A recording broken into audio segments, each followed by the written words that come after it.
Bom, eu estava aqui, Natália, enquanto te esperava, né? Já falava um pouco de você,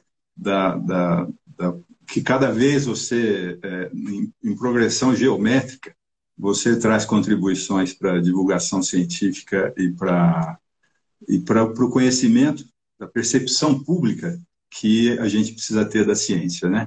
Então, eu vou fazer uma apresentação rápida da Natália. A Natália, vou começar do mais recente. A Natália, agora, dia 7, ela foi escolhida, eleita, incluída pela BBC como uma das 100 mulheres mais influentes e inspiradoras do mundo, né? Foi a primeira brasileira, foi a única brasileira que entrou nessa lista, que eu acho que orgulha a nós todos, né? Nós todos brasileiros, a nós todos que gostamos de fazer da ciência, da divulgação da ciência, um elemento importante nas nossas vidas, né? E agora, retrocedendo um pouquinho mais para novembro, né? A Natália, junto com o Carlos Orsi, jornalista, ganharam o Prêmio Jabuti de melhor livro do ano de 2021, na área de não ficção no segmento de ciência. Cadê o livro, Natália? O livro não está aqui, mas o Ah, o Jabuti está. Jabuti. Ah, o Jabuti. Legal, parabéns, Natália.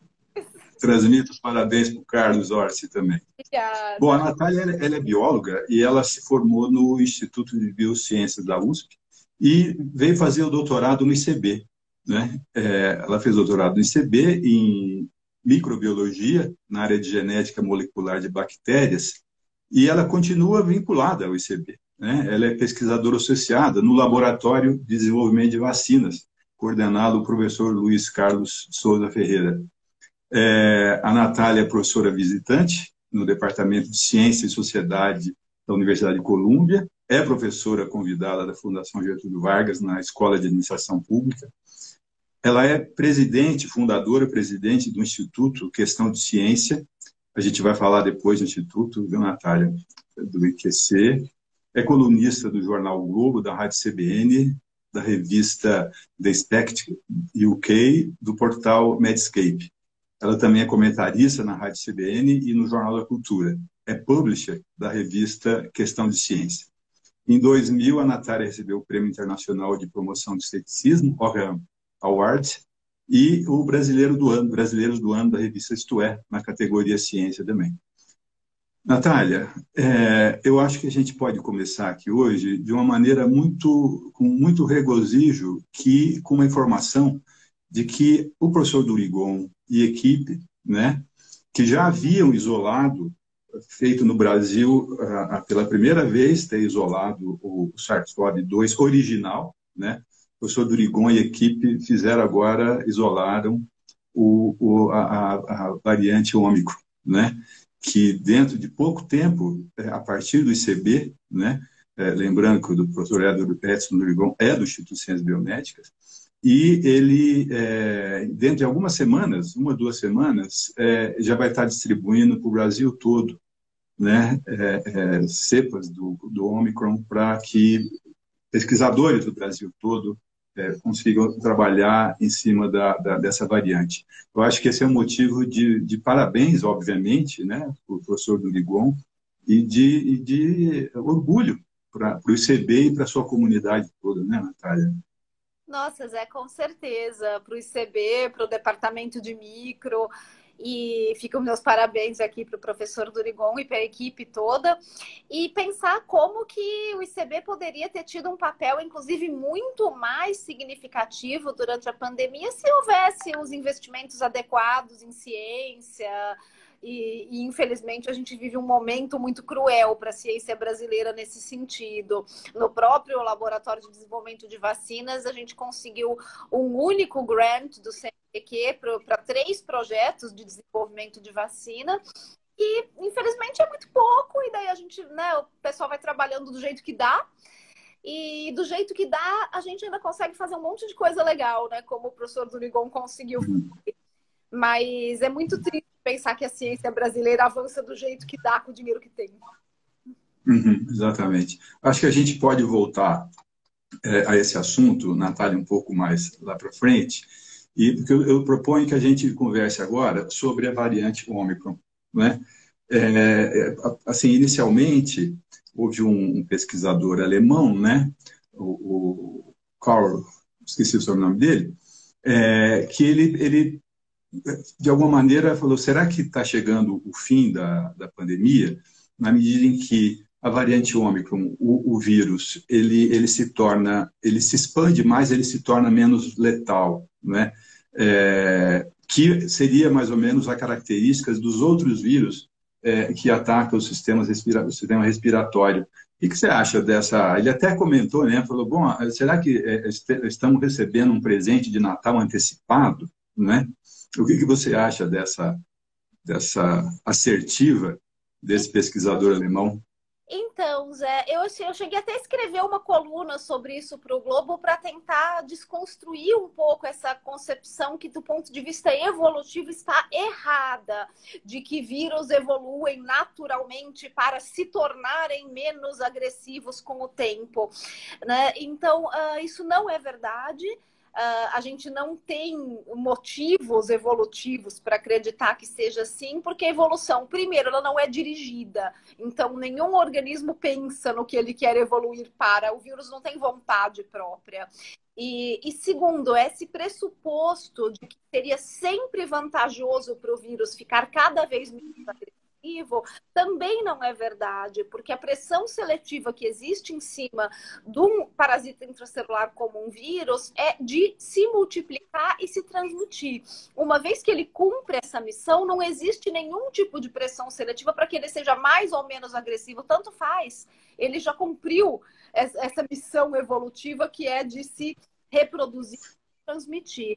No caso do SARS-CoV-2 e de vários outros vírus respiratórios, eles se transmitem no momento em que a pessoa está assintomática, antes de sintomas, com sintomas leves, ele já se transmitiu. A pressão evolutiva, a pressão seletiva que tem sobre ele acabou ali. O que acontece com o hospedeiro depois disso, depois dele se transmitir, se o hospedeiro vai ficar doente, vai para o hospital, vai morrer, tanto faz, o vírus já foi. Ele já passou por ali, já passou, já está no próximo. Né? Ou como o pessoal diz por aí, a fila andou. Né? Então, não existe uma pressão evolutiva para que ele fique mais, menos agressivo, não faz o menor sentido. Então, nesse sentido, o que a gente observou da Ômicron é que, se por acaso ela é uma cepa menos agressiva, isso é ao acaso evolutivo, e evolução acontece ao acaso. As mutações são aleatórias, elas podem ou não conferir vantagem adaptativa para o vírus, mas isso não é uma vantagem seletiva para o vírus. Isso, se aconteceu, seria um acaso. E a gente não pode afirmar que isso aconteceu, porque o que a gente viu desses primeiros casos que levaram a essa primeira concepção de que, será que a gente deu sorte e temos aí um presente de foi de que os primeiros casos observados, eles eram realmente casos não graves, não tinha hospitalização, não tinha gente no oxigênio, mas a gente tem que lembrar que a Ômicron encontra uma população, depois de 2 anos de pandemia, que é muito diferente do que as outras variantes encontraram.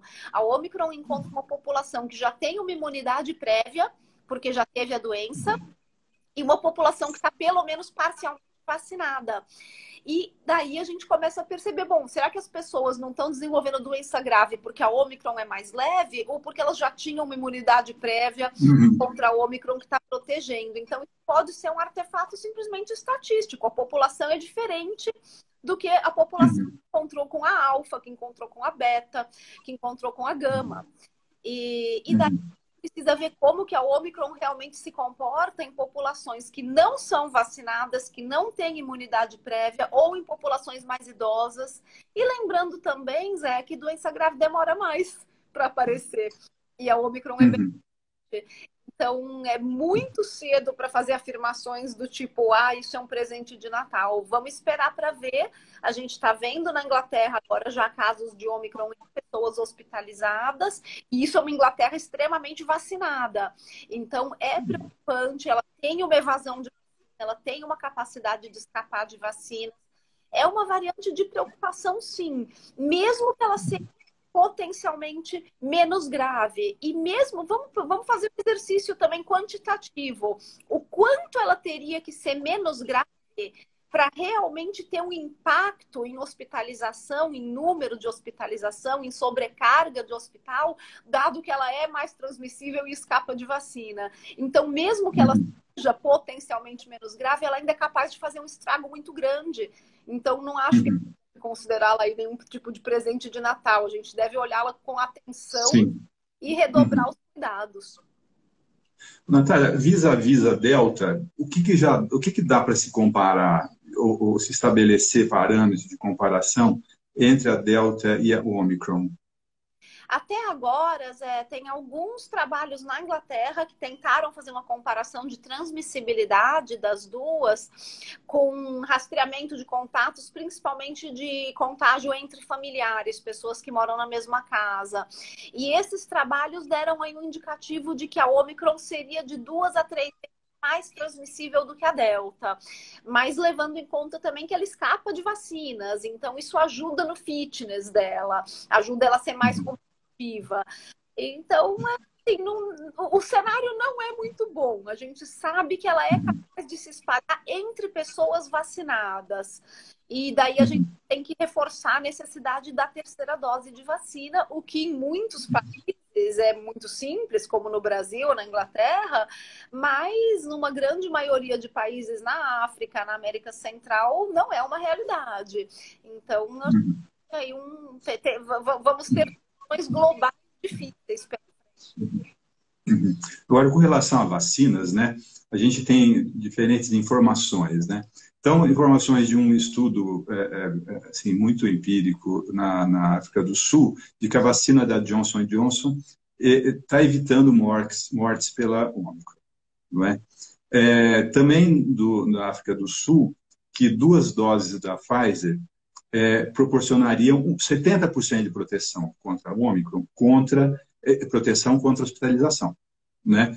E 93% contra a Delta. Ou seja, e com relação a infecções, também há uma diferença, né? Quer dizer, protege mais para a Delta do que para a Omicron, mais para a Omicron, protege também, tem um índice de proteção, né? Na Pfizer, uma informação de que, de laboratório, 3 doses neutralizariam a Omicron. No entanto, estudos feitos na África do Sul com pacientes, né, mostrou que não, né? Então, e como é que ficamos nessa questão da eficácia das vacinas? A gente tem que levar em conta também, Zé, que anticorpos não são a nossa única linha de defesa contra o SARS-CoV-2 em nenhuma das suas variantes. Então, fazer ensaio de neutralização de anticorpo é sempre o primeiro passo, até porque o ensaio é fácil de fazer. Ele é mais rápido para fazer. Mas a gente tem um outro braço da resposta imune, que é a resposta celular de linfócitos e que a gente sabe que no caso do SARS-CoV-2 é uma resposta muito importante. Então, quando a gente vê esses ensaios de que neutralizou, não neutralizou, a gente está vendo só um pedaço da resposta imune. Olhando ali inteiro. É um pedaço importante e ele dá um indicativo de que, nesse pedaço a coisa caiu. A gente tem uma queda na capacidade das vacinas de nos protegerem em relação à neutralização de anticorpos. Outros estudos mostraram que os epítopos de células T, ou seja, as partes que as células T reconhecem, não são tão impactadas assim. Então, a gente continua tendo uma boa resposta celular. Ou seja, nós não estamos desprotegidos contra a Omicron. A gente não voltou para a estaca zero da pandemia. Mas nós estamos menos protegidos e a gente precisa de uma terceira dose para aumentar essa proteção. Eu acho que nesse momento, e é natural que demore para conseguir esse tipo de conhecimento, a gente começa a perceber que as vacinas para Covid-19 provavelmente vão se converter em vacinas de 3 doses. A gente não vai mais falar em dose de reforço, a gente vai falar em regime vacinal de 3 doses, como é para tantas outras vacinas do calendário. Então, esperar. A gente sabe que os ensaios clínicos foram feitos com espaçamento pequeno entre as 2 doses para agilizar os ensaios clínicos, mas que era muito provável que precisasse de uma terceira dose para ter uma resposta mais ótima, né? Uma resposta melhor. Então, agora começa a confirmar essa suspeita inicial, né, de que vai saber, vacinas vão se converter em vacinas de 3 doses e esse vai ser o padrão. E possivelmente doses que resolvem o problema, não necessitando de doses anuais e coisas assim. Vamos ver, é cedo para afirmar isso, mas eu acho que é uma boa aposta. Legal. Antes de fazer uma pergunta das que estão chegando aqui, assim, essa live ela será disponibilizada depois no próprio Instagram e também no YouTube, tá? Ou seja, quem tiver alguma dificuldade agora pode ver depois com tranquilidade. Tem uma pergunta, Oliveira, PH, se já se pode dizer que a tendência da Covid se tornar endêmica. Olha, endêmica, acho que em algumas regiões do mundo é bem possível, porque a gente está falando de regiões que não têm nem condições de vacinar ainda, e nessas regiões é capaz que a gente observe uma Covid endêmica. Eu acho que é capaz da gente observar também surtos regionais, surtos sazonais no futuro. Difícil prever como que o vírus vai se comportar, mas lembrando que enquanto a gente tiver regiões que não vacinam, a gente pode ter doença endêmica nessas regiões, inclusive com a geração de novos variantes. Então, a gente precisa de campanhas de vacinação global. A gente nunca vai conseguir erradicar um vírus respiratório como esse do jeito que a gente fez com varíola, ainda mais um vírus respiratório animal. Mas a gente consegue controlá-lo com vacinas, com certeza. Mas para isso precisa de campanhas de vacinação global, campanhas aí sim como foi feita a campanha de vacinação global de varíola.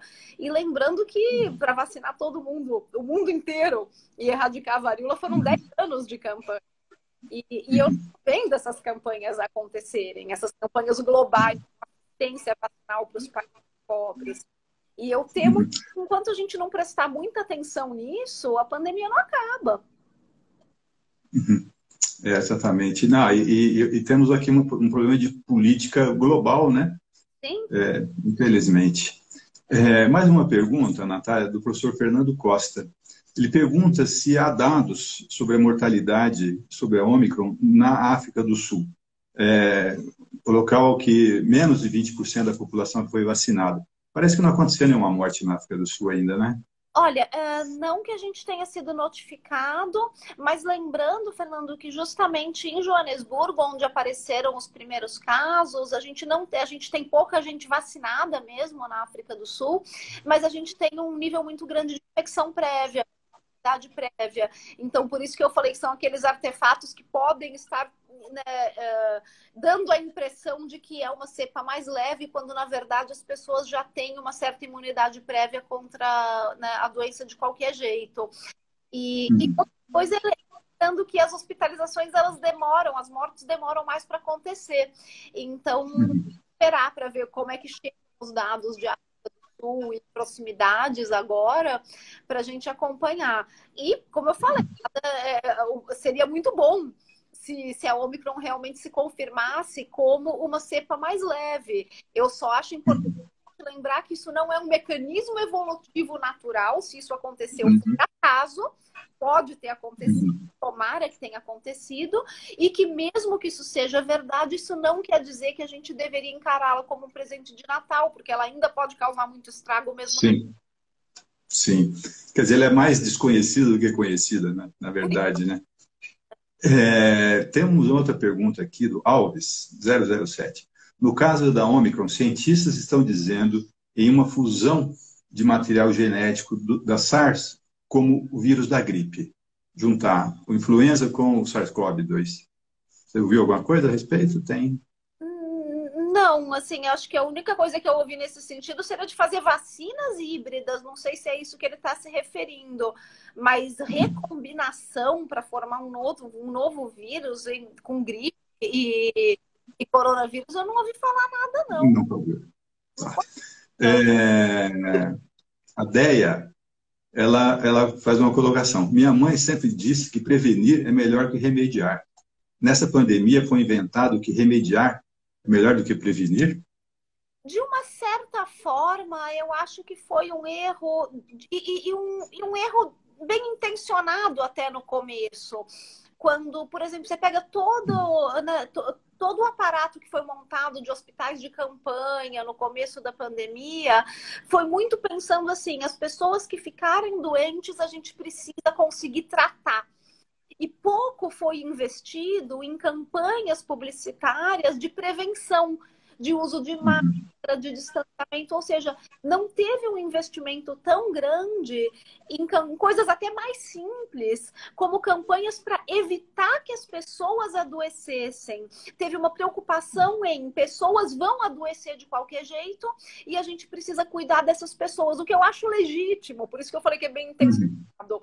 Foi legítimo e foi importante a criação dos hospitais de campanha, mas me parece uma mentalidade mais de tratar do que de prevenir. Eu acho que isso a gente deveria repensar para uma próxima, porque a gente precisa de campanhas muito informativas para a população para evitar que as pessoas adoeçam, não para só ter condições de tratá-las. O que, infelizmente, a gente não teve no Brasil, não. Enfim, vamos dizer que faz parte, né, desse momento que o país está passando, né? Faz parte, e não é só a pandemia, é um momento que já vinha pré-pandemia. O governo já tinha parado de investir nas campanhas publicitárias de vacinas do calendário, campanhas normais, campanhas de pólio, campanhas de sarampo. Essas campanhas de BCG. Então, a gente já estava tendo uma queda de cobertura vacinal para as vacinas do calendário, isso antes da pandemia. Então, já tinha um certo descaso com essa necessidade de campanhas. E daí, com a pandemia, claro, parou, né? Exatamente. Natália, voltando aqui para a questão das vacinas, teoricamente, né, não sei se você confirma ou não, a Coronavac, por ser feita, por ela ser construída com vírus inativado, ela teoricamente teria melhor capacidade de responder a qualquer variável, variante do vírus, tá certo? Por outro lado, a Coronavac parece que ela foi meio que deixada de lado. O que você teria a comentar a respeito dessas tecnologias diferentes, do RNA mensageiro, do vetor viral e do vírus inativado? Zé, cada vez mais a gente percebe que a melhor maneira de usar essas tecnologias diferentes é combiná-las. A gente tem cada vez mais estudos mostrando os benefícios do mix and match, né, da vacinação heteróloga. E a Coronavac, se por um lado, por ser uma vacina de vírus inteiro, ela tem muito mais alvos para as vacinas, então ela deveria dar uma cobertura mais abrangente, ser menos sensível a mutações específicas na proteína, como acontece com as vacinas de subunidade. Por outro lado, por ser uma vacina também de vírus inativado, ela estimula menos a resposta celular. Ela estimula muito mais uma resposta de anticorpos, porque ela não tem justamente a parte de entrada e apresentação por dentro da célula, como é o caso das vacinas de vetor e das vacinas genéticas. Então, ela ganha por um lado, perde por outro. Sim. Tem uma pergunta aqui. Então, mas as combinações de uso heterólogo de vacinas, elas têm dado resultados muito bons. Sim. Tem uma questão aqui a respeito do que nós estamos falando. Se você tem informação de como é que estão as atualizações das vacinas de RNA com relação à Omicron. Olha, a única coisa que eu soube foi das farmacêuticas dizendo que iam fazer. E daí a gente não vi nenhum resultado ou nenhum tipo de acompanhamento sobre isso. Moderna e Pfizer falaram que tinham condições de fazer a atualização no prazo de 3 a 6 meses e que iriam trabalhar nisso, mas depois eu não vi acompanhamento. Tá. Tem uma pergunta legal aqui do Matheus. Já que a Omicron altera pouco a funcionalidade das células T, mas diminui bastante o potencial de neutralização das vacinas, como ficariam idosos imunossuprimidos que apresentam problemas como o timo? Então, esse que é o problema. A gente está perdendo de qualquer jeito uma parte da resposta imune, que é uma parte importante. E por isso a necessidade da terceira dose, da gente, inclusive, proteger mais ainda essas pessoas, imunossuprimidos, idosos. Essas pessoas precisam da terceira dose para estarem plenamente protegidas. E lembrando também que pessoas a gente protege com imunidade de rebanho. A gente protege vacinando o entorno. Elas nunca vão ter uma imunidade tão plena como uma pessoa jovem, uma pessoa que não tem nenhum tipo de tratamento de imunossupressão. Mas elas podem ser protegidas e devem ser protegidas pelo rebanho. Então, vacinar todo mundo volta. E por isso que a tal imunidade de rebanho é tão importante. Tá. Tem uma questão aqui do Wagner, se com relação à terceira dose, logo depois da terceira dose, tomar da influenza na sequência. Pode tomar, não faz diferença nenhuma. A gente pode tomar as duas no mesmo dia, né? No começo teve aquela recomendação de não ficar misturando a vacina da gripe com a vacina de Covid, muito mais para facilitar o reporte de efeitos adversos, porque daí a pessoa toma as duas no mesmo dia, depois do efeito adverso, vai atribuir a qual vacina. Mas para o sistema imune não faz diferença.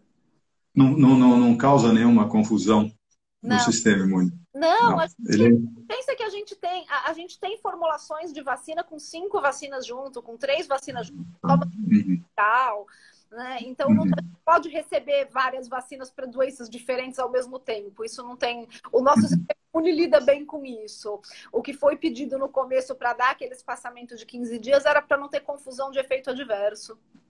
Tá. Alves, ele pede que você fale sobre as vacinas para crianças. Então, Alves, a gente está esperando, né, a ver o que a Coronavac vai ou não vai submeter sobre vacinação infantil, porque parece que eles tinham feito estudos com vacina em criança. A Pfizer liberou agora aqui nos Estados Unidos a partir de 5 anos. No Brasil eu sei que ainda está sob análise, mas estão chegando, né? As vacinas para criança estão chegando e eu espero que rapidamente, porque é uma população importante. E uma população que, se ela não for vacinada, ela acaba travando essa imunidade de rebanho que a gente quer atingir. Sim. De alguma maneira você respondeu aqui que a Carla, 2 Coronavac e uma Pfizer têm o mesmo efeito de proteção? 2 Coronavac e uma Pfizer. Então, é sempre bom você fazer a heteróloga, é o que tem sido recomendado. Né, que se você toma 2 Coronavac, não vai fazer uma terceira Coronavac. Faz uma terceira dose heteróloga para você ter a melhor proteção. E vice-versa. Uma questão aqui, tangenciando um pouco, que é um assunto que eu acho que você está preocupada, que é a questão de que, em função do uso indiscriminado de antibióticos, se não está se abrindo a possibilidade de surgirem bactérias super resistentes. Como que está esse quadro? Então, Zé, tá piorando. A gente teve aí uma incidência maior nesse ano de 2021 de bactérias multiresistentes descobertas em infecções hospitalares do que a gente teve no ano passado. E isso pode ser um reflexo do uso exagerado de antibióticos que a gente teve durante a pandemia. E foi primeiro, aquela prescrição amalucada do kit Covid com azitromicina, que foi distribuído aí no Brasil inteiro, muitas vezes, inclusive, sem prescrição médica, o que é ilegal no Brasil. E todo mundo tomando azitromicina, né, a rodo, era óbvio que uma hora ia começar a surgir bactérias resistentes à azitromicina. E mesmo outros antibióticos que foram prescritos de maneira bastante exagerada durante a pandemia, porque foram prescritos para prevenir possíveis infecções bacterianas oportunistas, principalmente em pacientes hospitalizados, pacientes de UTI. E que daí eu acho que precisa realmente do que a gente chama em inglês de um microbial stewardship, né? Que é uma assistência microbiana até para a comunidade médica, porque mesmo em pacientes de UTI, a incidência real de infecções bacterianas oportunistas, ela é baixa se você tiver todos os cuidados que o UTI costuma ter. Então, não tem a necessidade de prescrever tanto antibiótico assim. E as bactérias multi, elas já foram designadas pela Organização Mundial de Saúde como um potencial problema de saúde pública global. E que isso tem que ser olhado com cuidado, porque a gente não quer sair de uma pandemia viral para entrar daqui a 5 anos num problema de epidemia bacteriana de bactérias multi-R, bactérias resistentes.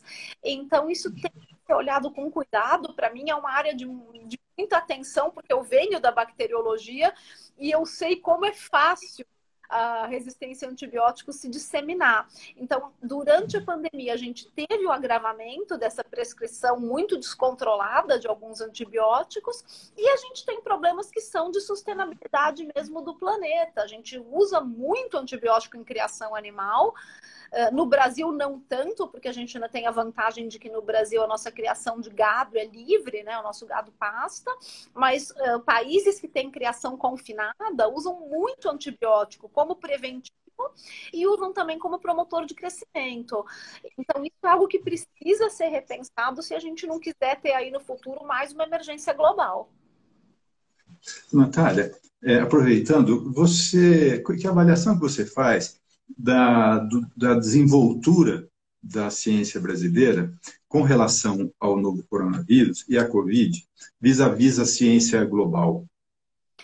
Olha, Zé, a gente tem muita qualidade. O que a gente não tem é financiamento. E isso, eu acho que é muito triste ver isso acontecer na ciência brasileira. Porque a gente tem laboratório de ponta, a gente tem pessoal altamente qualificado, nós somos extremamente competitivos no que diz respeito à capacidade de sequenciamento, capacidade intelectual, eu digo, né? Capacidade de recursos humanos. A gente sabe fazer com qualidade. A gente tem ótimos laboratórios de desenvolvimento de fármacos e de vacinas, mas a gente não tem investimento, a gente não tem um ecossistema industrial que acompanhe essa pesquisa aplicada no Brasil e ultimamente a gente tem perdido os nossos estudantes, os nossos alunos, os nossos jovens pesquisadores que estão indo buscar trabalho em outros países porque não tem mais opção para eles no Brasil. Então isso é muito triste, isso é um desmonte da ciência brasileira, uma ciência que tinha todo o potencial de qualidade de se equiparar aos melhores centros de pesquisa do mundo. E a gente jogou isso pela janela. Então é muito triste ver isso acontecer. No meu laboratório mesmo, onde eu colaboro, no LDV, lá no ICB, o professor Luiz Carlos já falou várias vezes que ele não tem opção a não ser realmente empurrar os pós-docs para fora, porque ele quer o melhor para os alunos dele, para os pesquisadores dele, e o melhor já não é no Brasil. E é muito triste a chefe de laboratório de saber que ele está mandando embora os seus melhores pesquisadores porque ele não quer ser injusto com essa garotada que está começando a carreira e falar, não, fica aqui que vai melhorar, porque não tem grande perspectiva de melhorar. Sim, exatamente. Tem uma pergunta provocativa aqui, Natália. Vocês vão comentar sobre os vários casos de óbitos decorrentes de vacina? Assinado por CIADS. Ok, a gente comentaria se houvesse vários casos de óbitos decorrentes de vacinas, mas não há. Então, vamos tomar muito cuidado. Eu acho que se a pessoa está aqui, ela pelo menos tem uma oportunidade de se informar.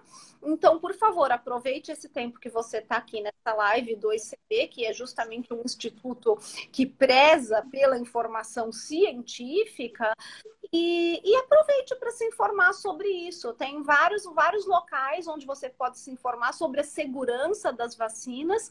Não existe motivo para acreditar que exista uma grande quantidade de óbitos gerados por vacina. Pense em quantas vacinas você mesmo tomou desde que você era pequeno, todos os seus conhecidos, aliás, o mundo inteiro vem tomando vacinas já há pelo menos 80 anos, então não há nenhum motivo para acreditar que vacinas façam mal para alguém. Mas há inúmeros locais, inclusive na revista de Ciência, no próprio jornal da USP, onde você pode se informar a respeito. Acho que é o melhor conselho que eu posso dar. Natália, a propósito, né?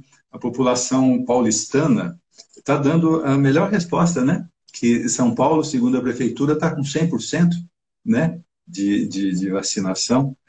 O que nos faz crer que há aí uma consciência de saúde pública e uma consciência política também, né? Exato. Porque não se está dando ouvidos para os negacionistas, né, das altas esferas, né? Em geral, o brasileiro não é muito sensível à desinformação sobre vacinas. Isso acho que é um motivo de muito orgulho para o brasileiro. Nós devemos ser o país do mundo com maior intenção de vacinar. O brasileiro é favorável à vacina, tem uma grande aceitação de vacinas, uma grande compreensão de que vacinas são seguras e benéficas. E, aliás, para quem quiser entender um pouquinho o movimento anti-vacinas, de onde ele surge, como ele é financiado, né, o que ele tenta promover. No meu capítulo sobre negacionismo de vacinas do livro Contra a Realidade, que foi o segundo livro que eu lancei com o jornalista Carlos Orsi esse ano, a gente explora muito as origens dos movimentos de negação da ciência. Então tem um capítulo só sobre movimento anti-vacinas, para quem quiser entender um pouco de onde surge, né, de onde surgem todas essas teorias da conspiração, de que vacina faz mal, eu explico tudo isso no Contra a Realidade. A gente vai, então, já já falar dos seus livros, mas antes, só vamos para uma pergunta aqui, da Julica Fonseca. Todo anticorpo é neutralizante? Existe anticorpo não neutralizante? Existem anticorpos que vão só sinalizar para o sistema imune, e eles também são muito importantes. E existem os anticorpos neutralizantes, que são aqueles que realmente impedem que o vírus entre na célula. Então, por isso que a gente fala que eles são neutralizantes, eles neutralizam o vírus. Uma vez que o anticorpo neutralizante ligou ali, o vírus fica sem ação, ele não consegue mais entrar na célula, não consegue mais infectar, ele está neutralizado. Mas tem outros tipos de anticorpo que vão simplesmente se ligar em locais diferentes no vírus, não conseguem neutralizar, mas conseguem sinalizar para outras células do sistema imune, chamando elas, vem cá que o vírus está aqui. E esses anticorpos também são importantes para a resposta imune. Legal. Natália, então vamos para o prêmio Jabuti. Ciência no Cotidiano, Viva a Razão, Abaixa a Ignorância. Foi publicado pela editora Contexto, obra sua e do Carlos Orsi. Conta para a gente o que é ciência no cotidiano. Então, o Ciência no Cotidiano, ele foi o nosso primeiro livro conjuntos, e ele ganhou o Jabuti esse ano, a gente ficou muito feliz. Eu acho que o prêmio é muito mais do que só um prêmio para mim e para o Carlos, ele é um prêmio para a popularização da ciência em si. A gente pensar que um livro de popularização da ciência foi o livro que ganhou o Jabuti esse ano. Então, é um prêmio para todos nós. E ele foi escrito justamente com o intuito de mostrar que a ciência está presente no nosso dia a dia, ela está presente no nosso cotidiano e ela permeia decisões que a gente toma no dia a dia, sem que a gente perceba que a gente está usando ciência para tomar essas decisões. Então, a gente usa o nosso conhecimento sobre ciência para escolher o produto que a gente compra no mercado, para decidir se a gente compra um bilhete de loteria, para decidir se a gente vai ou não vai vacinar nossos filhos, e a gente não percebe que a gente está usando conhecimento científico. Então, o livro é um livro bastante leve nesse sentido, porque ele traz a ciência para dentro do dia a dia, ou melhor, ele mostra que ela já está lá. E ele mostra como que a gente pode aprimorar, então, o nosso conhecimento científico para tomar decisões melhores no dia a dia. Daí, quer dizer, é um livro para público em geral. Com certeza. Eu acho que essa é a característica do meu trabalho. Eu tento escrever não só os livros, mas as minhas colunas, as minhas participações na rádio, elas são sempre...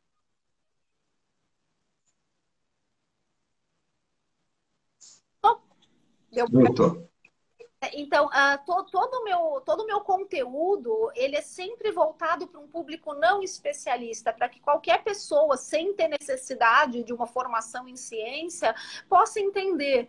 E isso é um exercício muito legal para nós como cientistas, porque a gente está tão acostumado a falar só para os pares, e a gente tem muito que aprender com os jornalistas, inclusive, acho que por isso a minha parceria com o Carlos deu tão certo, da gente conseguir traduzir esse conteúdo de uma maneira didática, de uma maneira acessível. Legal. Natália, sobre o Instituto Questão de Ciência, é uma iniciativa tão singular que a gente não pode deixar de falar sobre ela aqui.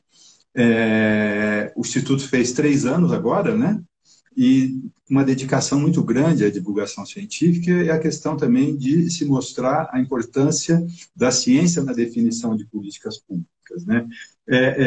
Por favor, fale um pouquinho do Instituto e quais são os próximos passos agora, vencido esse período de 3 anos, 2 deles em pandemia, né? Como é que é o Instituto? Fala para a gente. O Instituto, Zé, ele foi criado em 2018 para promover políticas públicas baseadas em evidência científica. Então, não é um instituto que faz só divulgação de ciência. É um passo além, é usar a divulgação de ciência para influenciar políticas públicas, garantindo que a ciência seja uma das ferramentas no arsenal dos nossos governantes, dos nossos legisladores. Com certeza, 2, né? O Instituto tem 3 anos, 2 deles foram vividos durante a pandemia. Então, a pandemia acabou norteando muito do nosso trabalho nesses anos. Alguns projetos, infelizmente, acabaram ficando de lado, esperando, né, dando prioridade para da pandemia, que é uma emergência. E principalmente porque a pandemia trouxe uma quantidade de desinformação justamente em políticas públicas nacionais e que a gente nunca tinha visto antes. Então, o trabalho do Instituto, ele se intensificou demais durante a pandemia para dar conta de conseguir produzir conteúdo e combater essa desinformação que, de repente, se tornou oficial no Brasil. Então, tem sido um grande desafio e eu espero que agora, com o arrefecimento da pandemia, a gente consiga retomar algumas pautas anteriores que acabaram ficando esquecidas. Natália, nosso tempo está com 45 minutos, a gente tinha combinado 40, né? Mas só uma questão, assim, que também a gente não pode deixar de tocar, que é da sua escolha, né? Dentre as 100 mulheres mais influentes no mundo, né? Por uma instituição de reputação inquestionável, que é a BBC, né? Do Reino Unido. Como é que foi receber essa notícia? Zé, foi uma honra, porque principalmente nesse ano eu acho que a honra foi maior ainda. A BBC dedicou metade da lista de 100 mulheres, 50 mulheres foram escolhidas exclusivamente entre mulheres afegãs, que têm feito um trabalho excepcional e muito arriscado de lutar contra o Talibã. Então, eu, do lado dessas mulheres, eu me sinto assim, quase com vergonha de fazer parte da lista, porque o que elas fazem e o quanto elas arriscam a vida para fazer isso, para que mulheres tenham direitos que para nós mulheres do Ocidente, são direitos tão corriqueiros, né? É muito bonito, é uma honra muito grande ser colocada ao lado dessas mulheres por fazer um trabalho de popularização da ciência. E uma honra muito grande de perceber que a popularização da ciência ganha, então, uma projeção internacional com a importância que ela realmente tem. Porque quando as pessoas abraçam o conhecimento científico, elas tomam decisões melhores. Essas decisões melhores podem salvar vidas. E eu acho que foi graças a esse trabalho que meu nome acabou indo parar nessa lista tão seleta. Então, é um grande reconhecimento não só do meu trabalho no Brasil, mas da popularização da ciência como uma área essencial se a gente quiser realmente que a ciência seja parte da cultura global, que a ciência seja incorporada para um mundo mais sustentável. Não adianta a gente só ser capaz de desenvolver ciência se não for capaz de comunicar a ciência e torná-la aceita pela sociedade. Se as pessoas não... A gente pode desenvolver quantas vacinas a gente quiser. Se as pessoas não usarem, se as pessoas não quiserem se vacinar, o nosso trabalho foi só pela metade. Então, por fazer metade desse trabalho, eu fico muito orgulhosa de poder fazer parte dessa lista. Legal, parabéns, Natália. Natália, muito obrigado. Foi ótimo, acho que a gente poderia continuar por não sei quanto tempo mais. Então, muito obrigado, viu, Natália? Parabéns, né, pelo Prêmio Jabuti, parabéns pela inclusão na lista da BBC e continuemos na luta, né? Com certeza, Zé. Eu que agradeço. É sempre um prazer falar com você e mais ainda aqui pelo ICB, que sempre foi minha casa e que eu continuo, mesmo que de longe, pelo menos colaborando um pouquinho. Então, muito obrigada. Um abraço para todo mundo do ICB e para todo mundo que assistiu. Tchau, um abraço também, Natália. Até, tchau.